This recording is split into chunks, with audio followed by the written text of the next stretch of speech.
श्री कृष्ण गोविंद हरे मुरारी, हे नाथ नारायण वासुदेव।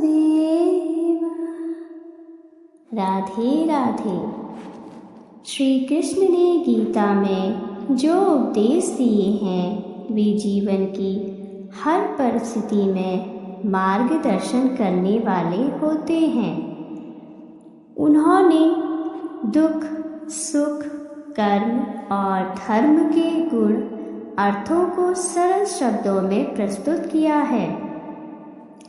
श्री कृष्ण कहते हैं कि दुखों से भागो मत, क्योंकि दुख जीवन का एक अनिवार्य हिस्सा है, जिसे समझकर, स्वीकार करके और उसका सामना करके ही व्यक्ति सच्चा ज्ञान और शांति प्राप्त कर सकता है। इस परिप्रेक्ष्य में हम विस्तार से चर्चा करेंगे कि यह कथन क्यों महत्वपूर्ण है। इसका आध्यात्मिक, मनोवैज्ञानिक और व्यवहारिक महत्व क्या है और इसे जीवन में कैसे अपनाया जा सकता है। दुख का स्वभाव और उसका महत्व। श्री कृष्ण गीता में कहते हैं कि यह संसार नश्वर है और इसमें सुख दुख का चक्र निरंतर चलता रहता है। दुख और सुख एक सिक्के के दो पहलू हैं। अगर व्यक्ति केवल सुख की चाह रखे और दुख से भागे तो वह जीवन के वास्तविक अर्थ को समझने से चूक जाएगा। गीता में भगवान ने कहा है, सुख और दुख क्षणिक हैं। ये परिस्थितियों के आधार पर आते जाते रहते हैं। हमें इनसे विचलित हुए बिना अपनी स्थिति में स्थिर रहना चाहिए। दुख का महत्व यह है कि यह हमें आत्मनिरीक्षण का अवसर देता है। जब हम दुख में होते हैं तब हमारा मन उन प्रश्नों की ओर मुड़ता है जो सामान्यतः सुख के समय अनदेखा कर दिए जाते हैं। यह हमें हमारे वास्तविक उद्देश्य और आत्मा के सत्य से जोड़ने का माध्यम बनता है। दुख से भागना क्यों नहीं चाहिए? जब हम दुख से भागने का प्रयास करते हैं तो हम अपने भीतर उत्पन्न डर, असुरक्षा और कमजोरी को बढ़ावा देते हैं। इससे न केवल हमारी समस्याएं बढ़ती हैं, अपितु हमारी मानसिक और भावनात्मक शक्ति भी कम हो जाती है। श्री कृष्ण ने अर्जुन को यह सिखाया कि युद्ध क्षेत्र से भागना समस्या का समाधान नहीं है। दुख और कठिनाइयों का सामना करना ही वीरता और आत्मोन्नति का मार्ग है। यह संसार कर्मभूमि है और प्रत्येक व्यक्ति को अपने कर्म के आधार पर सुख और दुख का अनुभव करना पड़ता है। भागना केवल अस्थायी राहत दे सकता है, लेकिन समस्या को समाप्त नहीं कर सकता। गीता के संदेश के अनुसार दुख को समझना, स्वीकार करना और उसे दूर करने के उपाय करना ही सही मार्ग है। का सामना कैसे करें? श्री कृष्ण के अनुसार दुख का सामना करने के लिए धैर्य और सहनशीलता विकसित करें। धैर्य सबसे बड़ा गुण है। यदि व्यक्ति धैर्यपूर्वक दुख को सहन करता है तो वह न केवल आत्मबल प्राप्त करता है अपितु उसकी सोचने समझने की शक्ति भी बढ़ती है। समत्व भाव अपनाएं। श्री कृष्ण ने कहा है, व्यक्ति को शत्रु मित्र, मान अपमान, सुख दुख जैसी परिस्थितियों में समत्व भाव रखना चाहिए।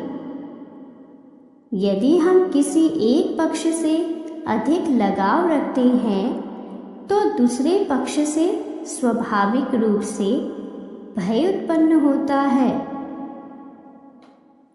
कर्म योग का पालन करें।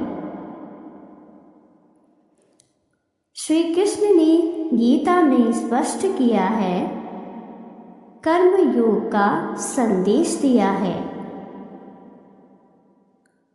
उन्होंने कहा कि हमें फल की चिंता किए बिना अपना कर्म करते रहना चाहिए। दुख तब बढ़ता है जब हम फल की अपेक्षा करते हैं। आध्यात्मिक साधना करें। दुख से उबरने के लिए व्यक्ति को ध्यान, प्रार्थना और भगवत गीता के अध्ययन का सहारा लेना चाहिए। इनसे मन को शांति मिलती है और व्यक्ति अपने जीवन के उद्देश्य को समझने में सक्षम होता है। गीता के दृष्टिकोण से दुख का वास्तविक अर्थ। गीता में दुख को केवल शारीरिक या मानसिक पीड़ा के रूप में नहीं अपितु आत्मा के विकास का एक महत्वपूर्ण चरण माना गया है। दुख व्यक्ति को इस नश्वर संसार की वास्तविकता से परिचित कराता है। दुख व्यक्ति को इस नश्वर संसार की वास्तविकता से परिचित कराता है और उसे परमात्मा की ओर उन्मुख करता है। श्री कृष्ण कहते हैं कि दुख इसीलिए आता है क्योंकि हम संसार में अपने भौतिक सुख साधनों से अधिक आसक्त हो जाते हैं। जब ये साधन हमारी अपेक्षाओं के अनुसार नहीं चलते तो हमें दुख होता है। गीता का संदेश है कि दुख को एक शिक्षक के रूप में देखो जो तुम्हें जीवन के गुण सत्य सिखाने आया है। आधुनिक संदर्भ में श्री कृष्ण का संदेश। आज के समय में जब लोग तनाव, चिंता और अवसाद से घिरे रहते हैं, श्री कृष्ण का यह संदेश और भी प्रासंगिक हो जाता है। दुख से भागने की कोशिश में लोग नशे, व्यसन या अन्य अस्वस्थ आदतों का सहारा लेने लगते हैं जो समस्या को और बढ़ा देता है। इसके बजाय यदि हम श्री कृष्ण के उपदेशों को समझें और अपने जीवन में आत्मसात करें तो हम अपने दुखों का सामना सकारात्मक दृष्टिकोण से कर सकते हैं। संतुलित दृष्टिकोण अपनाएं। सुख और दुख को एक समान समझें। यदि कोई परिस्थिति कठिन है तो यह भी समझें कि यह स्थायी नहीं है, समय के साथ यह भी बदल जाएगी। सकारात्मक सोच विकसित करें। दुख को नकारात्मक रूप में ना देखें, इसे एक अवसर के रूप में स्वीकार करें जो आपको और मजबूत बनाएगा। मदद मांगने में संकोच न करें। दुख में हमें अपनों का सहारा लेना चाहिए। श्री कृष्ण ने स्वयं अर्जुन के जीवन में गुरु और मित्र की भूमिका निभाई। जब अर्जुन हतोत्साहित हुआ तो उन्होंने उसे मार्गदर्शन दिया। श्री कृष्ण का दुख से भागो मत का संदेश हमें यह सिखाता है कि जीवन में कठिनाइयाँ अनिवार्य हैं, लेकिन इन्हें समझदारी, धैर्य और आत्मबल के साथ सुलझाया जा सकता है। दुख को जीवन का दुश्मन ना माने, अपितु इसे एक शिक्षक माने जो आपको आत्मिक और मानसिक रूप से मजबूत बनाता है। गीता के उपदेश केवल एक धार्मिक ग्रंथ तक सीमित नहीं है, अपितु वे जीवन के हर पहलू मार्गदर्शन प्रदान करते हैं। अपितु वे जीवन के हर पहलू में मार्गदर्शन प्रदान करते हैं। यदि हम श्री कृष्ण की बातों को अपने जीवन में अपनाएं तो न केवल हम दुख से उभर सकते हैं, अपितु अपने जीवन को सुखमय और अर्थपूर्ण भी बना सकते हैं।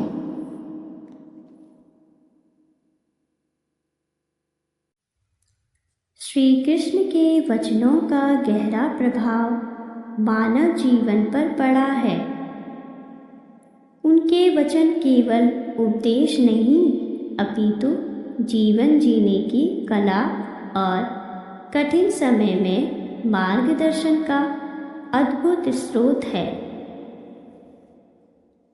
भगवद गीता में श्री कृष्ण ने अर्जुन को युद्ध भूमि में जो ज्ञान दिया वह न केवल तत्कालीन परिस्थितियों के लिए अपितु प्रत्येक युग के लिए भी प्रासंगिक है।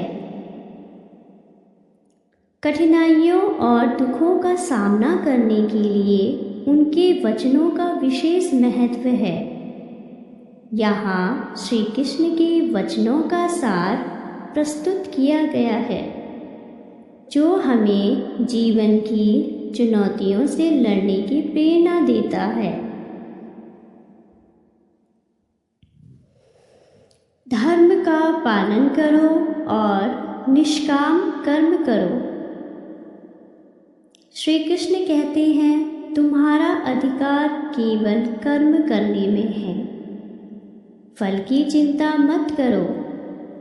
जब जीवन में कठिनाई आए तो अपने कर्म पर ध्यान केंद्रित करो और यह विश्वास रखो कि सही समय पर उसका फल मिलेगा।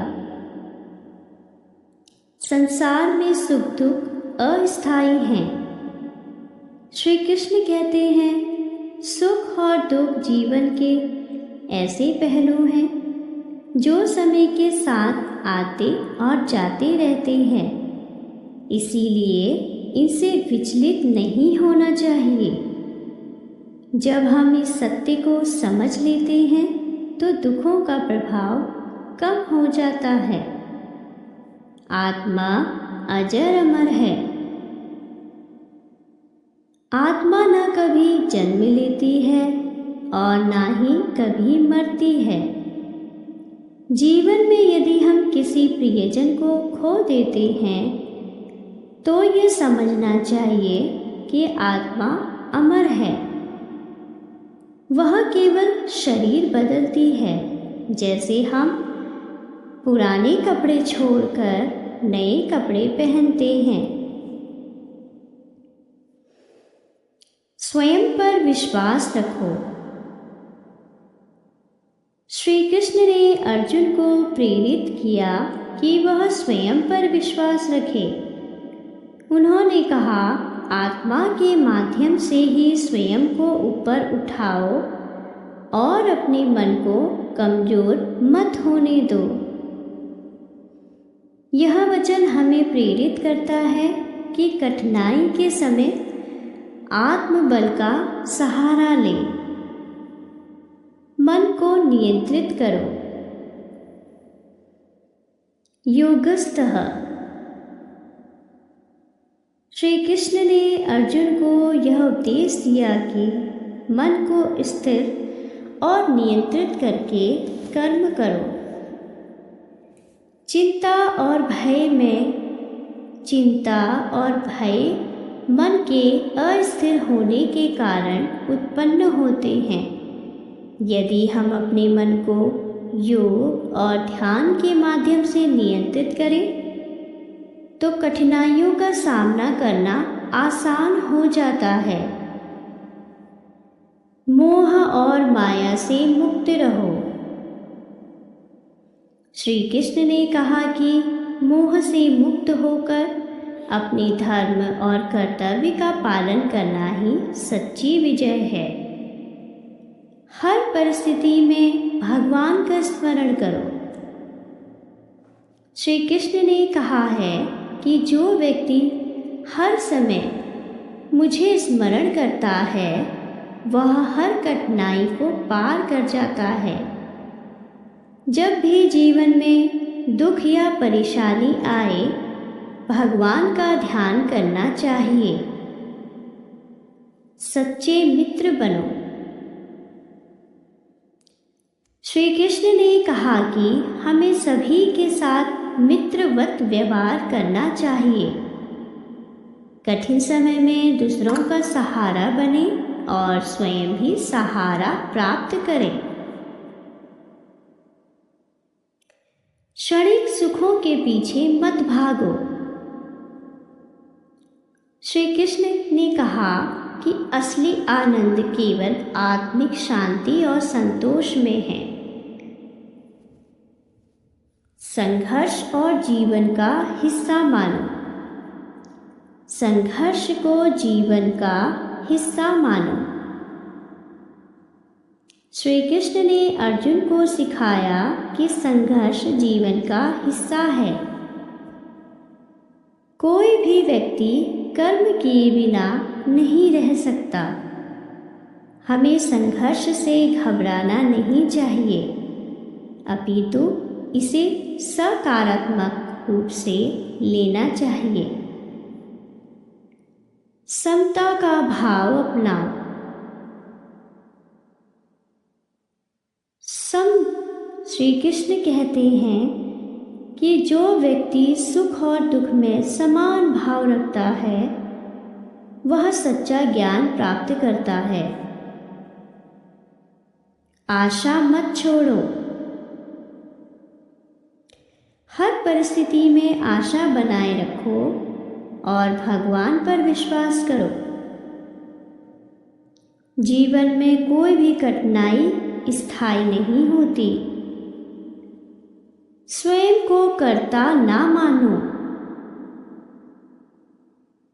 कठिनाई के समय यह समझना जरूरी है कि हम केवल एक माध्यम हैं।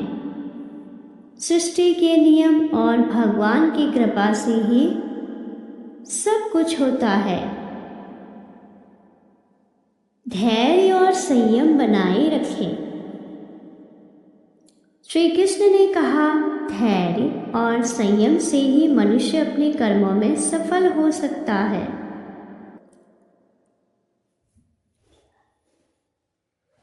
भय का त्याग करो।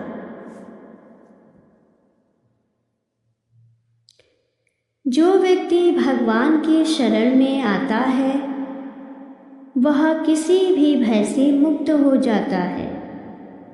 इन वचनों को जीवन में अपनाने से हम न केवल कठिन समय में स्थिर रह सकते हैं, अपितु अपनी आध्यात्मिक यात्रा को भी समृद्ध कर सकते हैं। श्री कृष्ण ने ये उपदेश हमें जीवन के हर मोड़ पर प्रेरणा और मार्गदर्शन देते हैं। श्री कृष्ण के ये उपदेश हमें जीवन के हर मोड़ पर प्रेरणा और मार्गदर्शन देते हैं।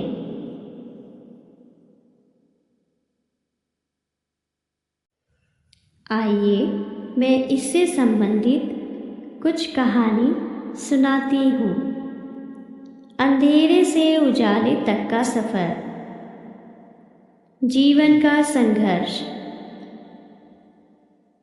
गांव के छोटे से घर में जन्मा राजू हमेशा से संघर्षों का सामना करता रहा।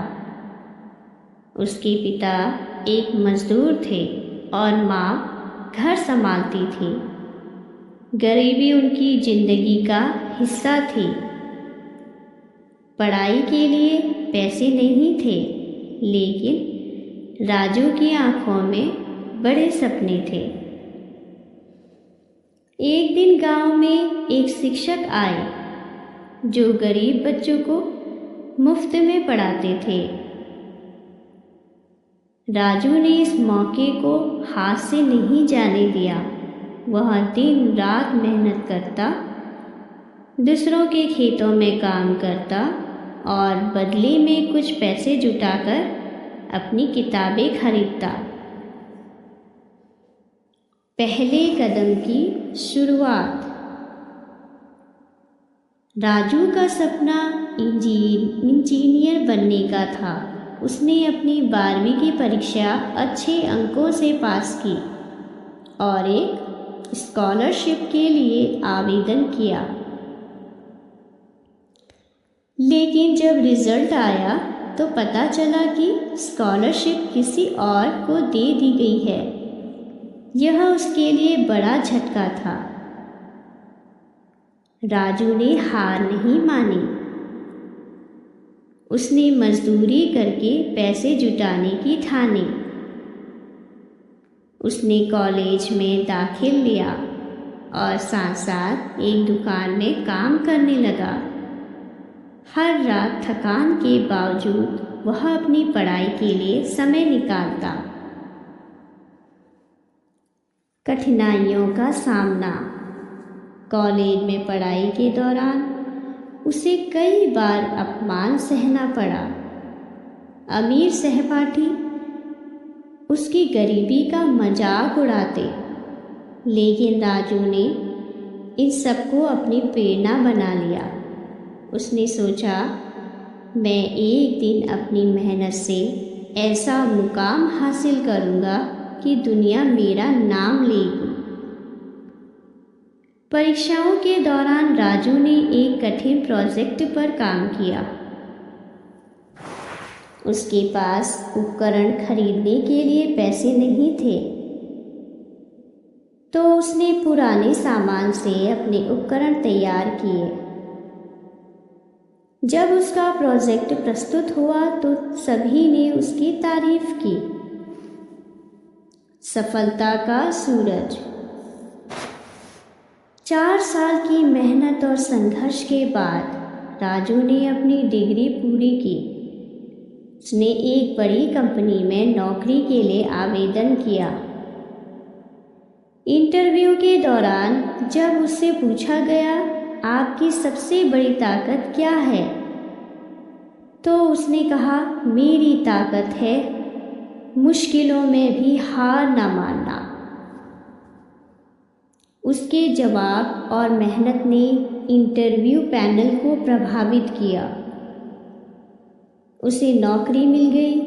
धीरे धीरे उसने अपनी माँ बाप की गरीबी को दूर किया और अपने छोटे भाई बहनों की पढ़ाई का खर्च उठाया। प्रेरणा का स्रोत। आज राजू एक सफल इंजीनियर है। उसने अपने गांव में एक स्कूल की स्थापना की, जहाँ गरीब बच्चों को मुफ्त शिक्षा दी जाती है। वह बच्चों को यह सिखाता है कि चाहे हालात कितने भी कठिन क्यों ना हो, मेहनत और धैर्य से सब कुछ संभव है। यह कहानी हमें सिखाती है कि कठिनाइयों का सामना करके ही हम अपने सपनों को साकार बना सकते हैं। जीवन में कभी भी हार नहीं माननी चाहिए। यदि आपको इसे समझना है तो यह कहानी हमें सिखाती है कि जीवन में कभी भी हार नहीं माननी चाहिए। यदि आप इस कहानी से सीख लेते हैं तो आप अपने जीवन में हमेशा सुखी रहेंगे।